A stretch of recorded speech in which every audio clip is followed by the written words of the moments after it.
everyone, I am Rebecca from ChemKnits, and to celebrate Halloween this year, I thought that I would do a follow-up to one of the colorways that I created as part of the October 2022 ChemKnits Dye-Along live stream. I was inspired by the Sanderson sisters, and we created a layered colorway by making stars instead of hearts or scribbles like I've done in the past. And we're going to start there today. I've got 300 grams of Knit Picks Stroll Fingering Weight yarn here. I'm going to add on some water, enough so that way it's covered well, but the yarn is still able to like not be compressed so we can have some spread of colors. Now during the live stream, I shared an idea I had that involved layering the colors and then dip dyeing the yarn after into a deeper color. And so that's what we're going for today. We're gonna dye a version of the colorway very similar to the live stream, and then we're gonna dip dye it into a color to make it even like more moody and witchy and hocus pocusy. I am now gonna add, I think, maybe let's do 4 tablespoons of white vinegar in here.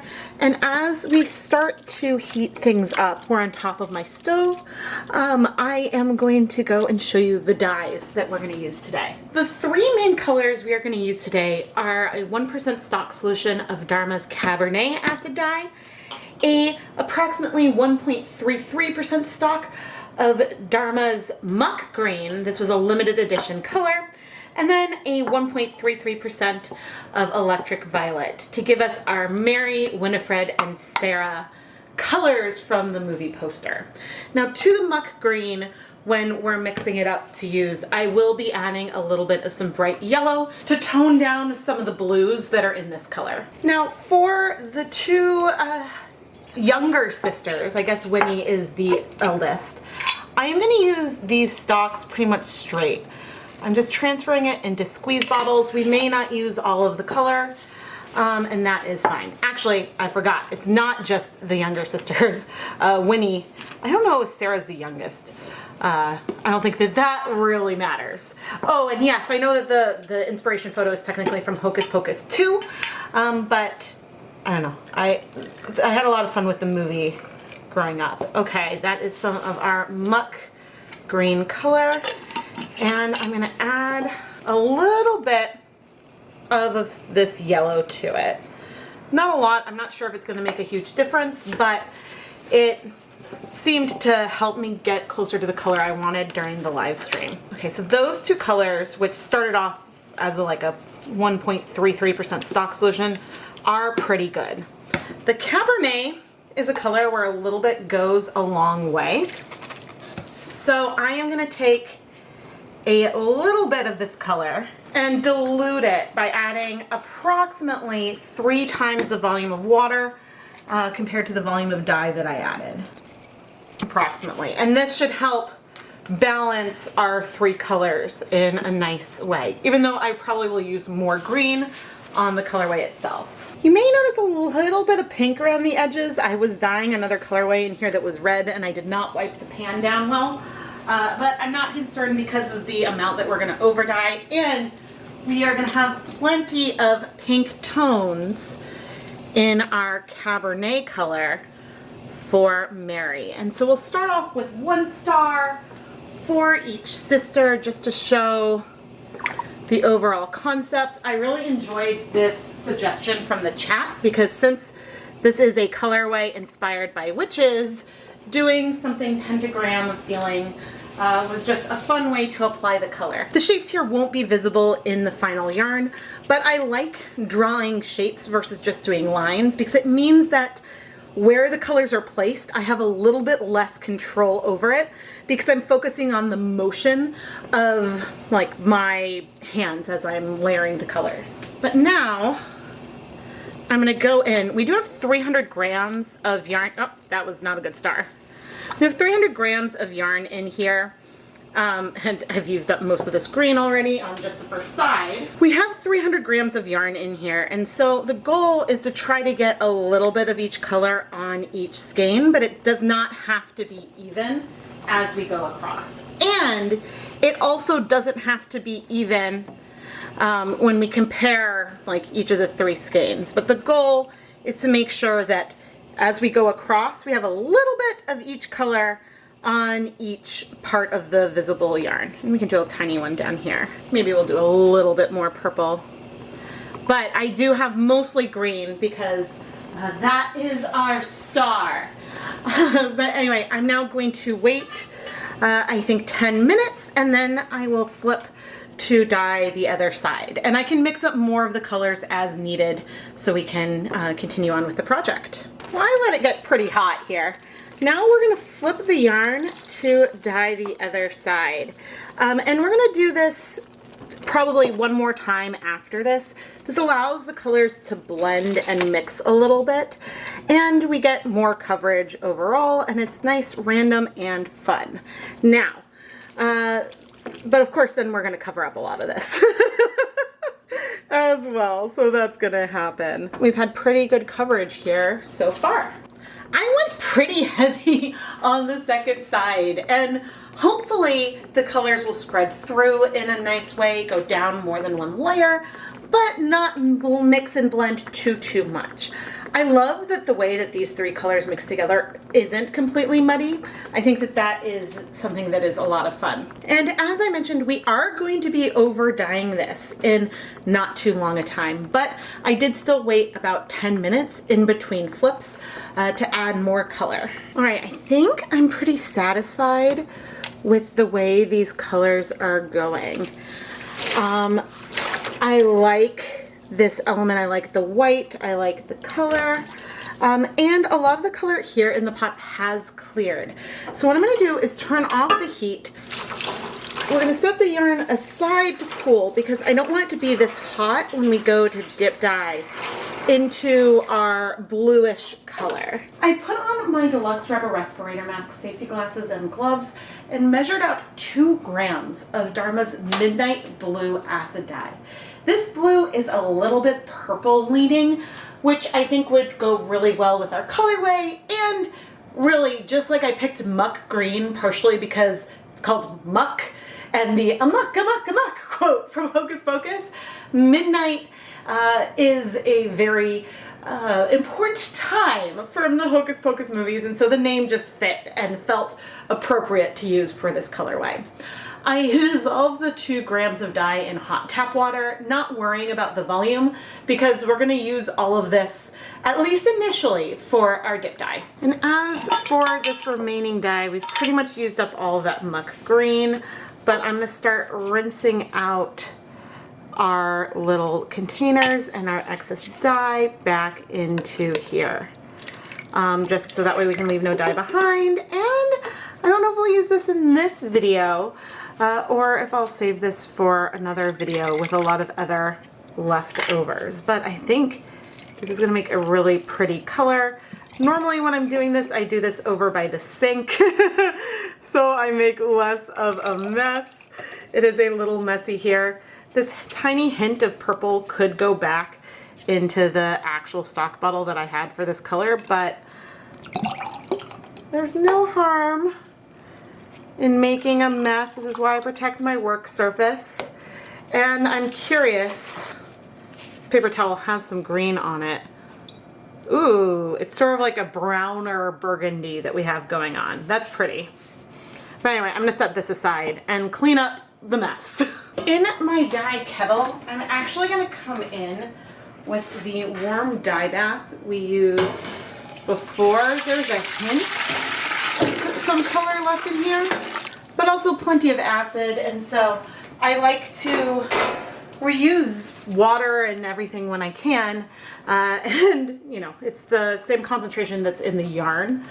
Actually, it'll get a little bit lighter because we're going to dilute it, and actually the dye dissolved really, really well. I'm very happy. Some dyes have a tendency to clump and things like that and can be a little trickier to work with, but this midnight blue that reminds me a bit of Intense Iris. I don't know if I've ever used them side by side, so I don't know if I have a good comparison of them, but it feels very much like that. Let me get some more water. Okay, we're gonna add 8, and I think I'm gonna do another 8 cups. And the reason why we're adding so much water in here is because when we're dip dyeing, we want the dye to absorb a little bit slowly, so that way we can get good coverage on our yarn. I normally don't dip dye 300 grams of yarn at a time, and that's what we're doing here today. All right, I'm trying hard to not splash. There we go. So now I'm gonna take this over to my stove, start heating it up until we're at a boil. And in the meantime, we can prepare the yarn to dye it. Now, I don't know if we're gonna completely cover things in blue. I imagine that I'm gonna want to leave some sections not dipped in. And so I'm gonna look for a section that has all 3 of our colors in a nice, dense way. So I don't want it to be mostly just the burgundy. I'm gonna look for an area where I can find all of our sisters represented and move that towards the top, because that way I know I am preserving something that represents all 3. Okay, I'm gonna come over here. And it's okay if there are white patches and things left. I don't think I'm gonna dip dye the entire skein. I think we're gonna keep some portion, like maybe this much, not dipped in at all. But we'll see how the colors are doing and how quickly it sets. But now we'll continue to wait for our dye pot to heat up. I just reduced the heat to try to make it a little bit less steamy. We're steamy, there we go. That didn't help. Now, if the color ends up being too dark, I can stop dip dyeing the yarn at any time. So I am not constrained by the amount of dye I added. And so now I'm putting my hand in between the 3 skeins a bit to separate them. And we're gonna start dipping in. And I'm trying to go slow, and we really want to like move it, because if the yarn is sticking together a little bit, then we won't get the same coverage. And I suppose I should use both hands and really, really try to separate them. The nice thing about this color, it's fairly purple, but it is reading blue. The nice thing about it is that it complements the 3 colors we have in here already while being different. It is less pink than the electric violet that we have for Sarah, and I mean, it's more blue than either of the other colors. Oh, this is pretty. I wish I should get my, hold on one second. Should get my little spoon so I can check to see how we're doing. One thing that we can do now also, as I raise our yarn back up, is I can start to add more acid. So I'm gonna dump in a bunch of acid now, and that should make things start to dip a little bit faster. And actually, if I go in deeper now, you can see there's a lot less color that we're getting. So we've actually absorbed a lot. Oh, wow. Setting it aside for a minute, I can see all the way to the bottom of the pot. I don't know if you can see on camera, but there's not a lot of color left. Okay, maybe I intended originally to dip it a little bit further, but I've never done something quite like this. And so I'm excited. I'm really excited to see where we end up. Wow, most of this color has absorbed. Okay, what I want to do now, do we want to do, I'm trying to figure out how to balance this. Yeah, that's pretty good. Assuming things don't slip. Hopefully they won't slip. So I have, maybe I'll rotate so you can see better. I've put my tongs through a little bit and put the yarn through so that way, I need to rebalance it. Give me a minute. All right, there we go. I have it sort of set so that way a lot of the yarn is in the pot, some of it is out. And so that way as we absorb the rest of those colors, the yarn down there will get more heat and more time. I need to decide, because I feel like we need to heat set those tops a little bit more. Oh, I know what we can do. I'll put this on to like help steam set the top. So this is just one of the aluminum pans, and this will just trap some of the heat in around the tips of the yarn. So I have turned the heat back up. I'm gonna check back in after, I'll check in 10-minute intervals, but I'll come back and see you in about 30 minutes. At about the 20-minute check-in, I came to find that things had slipped, and I'm not mad at it. The 30 minutes are up, and I would say that we have sufficiently, ooh, that's warm. Not too hot, but I would say, I'm gonna turn the pot off for now. I'll say that we have sufficiently steamed our yarn. All right, now using our tongs, I'm gonna remove it. Ooh, I'm so curious to see how much of the colors will peer through the midnight darkness on here. But when things are less steamy, we'll take a closer look there. But for now, I have a plan for this pot. And that plan involves another skein of Stroll fingering weight yarn. There's a hint of some pink in the pot. There's some blue around the higher up edge, but that's not what I'm focusing on. And we're gonna add that in. Stroll is a yarn base that absorbs water really, really quickly.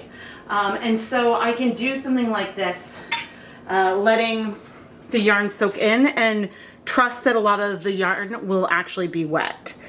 Now I'm gonna take all this leftover dye, which is very, very burgundy, pour it on, and then quickly move it.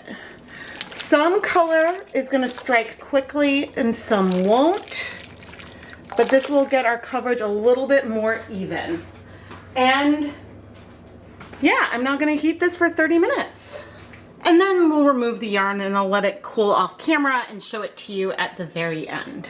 One of these years, I am going to get my act together so that way I can do a mystery Halloween colorway in time for Halloween. I even have extras planned, packaging, even special mailers all planned out. But unfortunately, the timing just hasn't worked out yet. However, I still have a way that you can treat yourself this Halloween, and you can go and pre-order the ChemKnits Chanukah yarn sampler. This is a sampler with 100 grams of yarn wrapped in 9 packages with 8 10-gram mini skeins, 1 20-gram mini skein for you to unwrap and enjoy while watching new ChemKnits videos every night of Hanukkah this year. Hanukkah starts December 18th, and I'm going to start shipping out these samplers the first week of November. So if you've pre-ordered one, you might be getting your notifications soon. I am so proud of these samplers, and so you really should go and check it out. The listing is in the ChemKnits Creations Etsy shop, and I have both fingering weight and DK weight samplers available. But now let's go wash our witchy Hocus Pocus yarn. Let's wash all of this yarn together, including our Leave No Dye Behind skein. Oh, I'm so excited. And actually, the blending of all the colors, it pairs really well with the other yarn, which on one hand makes sense, but it could have, like, there's elements of that pink in here that's really fun, but it could have otherwise just felt completely different. But the good news is, so far, so good. You know, I would say the midnight blue is feeling more blue than purple to me now. There's some dyes like dark navy that can seem really, really purple at first and then feel more blue later on. I just added some clear dish soap so we can wash this. But the thing about dyeing with a color that isn't one that you use often is you don't always know how it's going to react. You don't know how it'll behave, if it's going to be a bleeder, if there'll be particulates that come out. And so that's something that you just tend to learn from experience. But we're seeing no bleeding here. I see no color in the water. That is great. And so I'm going to finish rinsing out the soap, then put my yarn through my spin dryer to remove any excess water. It makes the drying happen faster. I'll hang it up to dry, and we'll take a closer look at the finished colorways. Here is our finished yarn. The blue is so deep, and I really feel like that midnight blue is more blue than purple now. When it was mixed up in the solution, it definitely felt very, very purple, but here it feels like it's not quite as deep as navy. Like there's a little more brightness to it, but at the deepest end it does feel navy. We feel twilight in here. I love it. On all three skeins, we still have our sisters. There is very little white left. I think because the yarn, I believe it did slip down at one point, but even with that little bit of blue, that dusky haze in here, we very much see it, and it's a lot of fun. When you dip dye yarn, the yarn that is sort of on the outside of the skein gets more pigment than yarn that's more towards the interior. And this is a reason why I wiggle things a lot. But what's nice is that we can see elements of our witches sort of poking through. Even as things are a little bit deeper, you can see hints of green and purple layered there as well. And so I'm glad that we didn't just do our layered stars on one small portion of the yarn. I'm glad we did it on the entire skeins because I like a little bit of those elements popping through. It makes the deepest colors have more dimension to it. Now, I'm not going to show the yarn from the October ChemKnits dye-along that inspired this colorway in this video, but I think that I will show off pictures of this yarn here in the recap video that will come out sometime in the middle of November. So you're not going to need to wait that long. Finally, we have our lavender skein that was created with a mixture of all of our witchy colors. It is a soft, sort of pinkish purple. I don't know if lilac or lavender would be the best term. Probably more lilac than lavender because there's more pink in it. But I don't know about the official definitions of colors. I just know that it's pretty. And honestly, this kind of color seems like it's the average color for a lot of yarn from a lot of projects that happen. I am Rebecca from ChemKnits, and happy Halloween, everyone! I love Halloween, and even though the last few years I haven't made costumes for my kids as much as I did when they were little, it's so much fun to plan what we're going to do as a family, whether it all is coordinated or not. It's just a lot of fun to dress up. I mean, my kids dress up all the time anyway, and so it's fun. And Hocus Pocus is part of our October tradition. Even though, there's the parts that maybe aren't the best for young kids, it's still fun to watch together, and it's more silly than scary, which is really, really nice. Which means, I don't know, that's probably one of the reasons why I love it, because I'm not that into super scary or horror or gory type things. I am Rebecca from ChemKnits, and did you know that I'm on TikTok? Sometimes I release time lapses of some of my videos, some of the dyeing. I'm just ChemKnits over there. I'll link down below. I also share everything I post there on Instagram, where I'm also just at ChemKnits, and so it's worth going and checking out that if you want to see some clips from these videos sped up. I don't often post YouTube shorts. If you would like me to post more of those videos on YouTube, I'm happy to, but I think that people get notifications on YouTube when I post shorts, so the things I post on YouTube, I try to post things that have something a little bit different than what was in the video, like different commentary or comparison or something. But I'm always open to feedback on all of this. I am Rebecca from ChemKnits, and thank you so much for watching. Happy Halloween!